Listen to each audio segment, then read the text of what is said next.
How has the push towards AI and other technological innovation changing your life, and how do you think this may impact work during your career? So my current job is actually as a executive assistant in a international distributing company. And so a good portion of my time actually is dealing with a lot of contracts. My company has actually utilized AI in several different ways, so that way we are able to implement and streamline a lot of processes.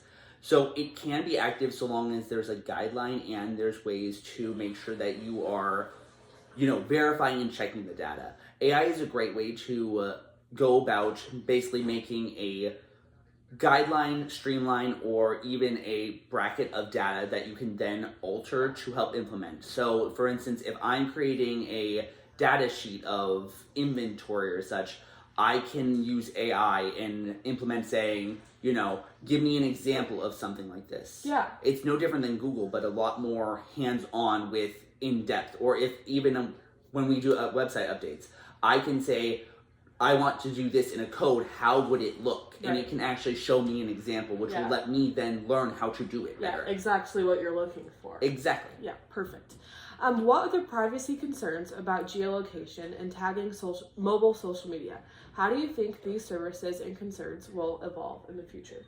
So one of the big things I've noticed a lot with when it comes to geolocation is the fact that they theoretically people can find where you are rather instantly.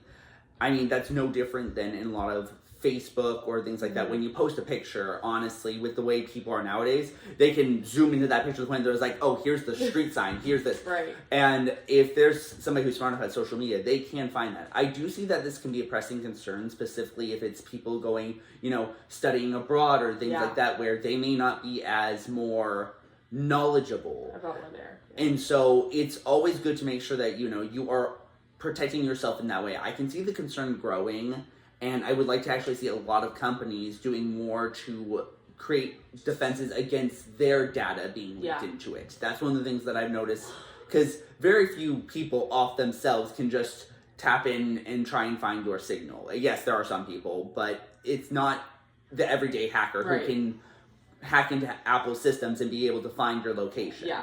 Only the select few, the smartest. The people who try for it. Right. Okay. What, if you could, would you change about the policies, the terms of service of apps like TikTok, Instagram, and X? So part of my job has actually gotten me out of the country to where I did visit China, and a lot of the concerns that a lot of people were was what data specifically other countries or even the world is able to get from what we are looking at, what we are viewing. And I'd always been very quizzical about that, because I'm just okay, they can see what I'm liking, things like that. That's stuff I would share with other people. But when you had originally inquired about me doing this, I actually did look up TikTok's thing, and there is one specific area, if you don't mind me pulling it up. Please. So in their terms of service, one of the things that I found rather interesting was in TikTok's terms of service, in their security, we do not guarantee that our services will be secure or free from bugs or viruses. You are responsible for configuring your information technology, computer programs, and platforms to access our services. You should use your own virus protection software. That's crazy. Obviously most Apple devices have a certain amount of protection software in them. And we are very lucky at this time that there is no known way to truly hack most of Apple's devices. Right. But say, for instance, you're on a different device looking into it, that means that if you do not have your own virus software, they are saying that they are in no way liable for it. Right. And say, for instance, if TikTok were to be hacked, then all of that data that they could easily been taken, at this time, no one could sue TikTok, because in their terms of services, which you must agree upon, is completely free game. Right. And most people, when they first go and log into these social media platforms and they just click the box, they scroll, they don't read the fine print. Mm-hmm. That's crazy that all of our data and everything, they don't care, your issue. If you get a virus on your phone, we don't care, or whatever the case may be. If we were to get hacked, then Well, and whatever. it's even more so when it comes to the terms of service agreements. Part of the reason that they are so long, because most of the time the words they're using are not spoken in a common language. It's as horrible sounds. It's often the same way that even like governmental documents are written in ways that most common people cannot read them, because of the fact that they are able to usurp a power. Because if I read something that goes into basically Shakespearean sonnet, I'm not going to understand the words, so I can't utilize it to defend myself or even argue against it, because I theoretically would not know what is being said.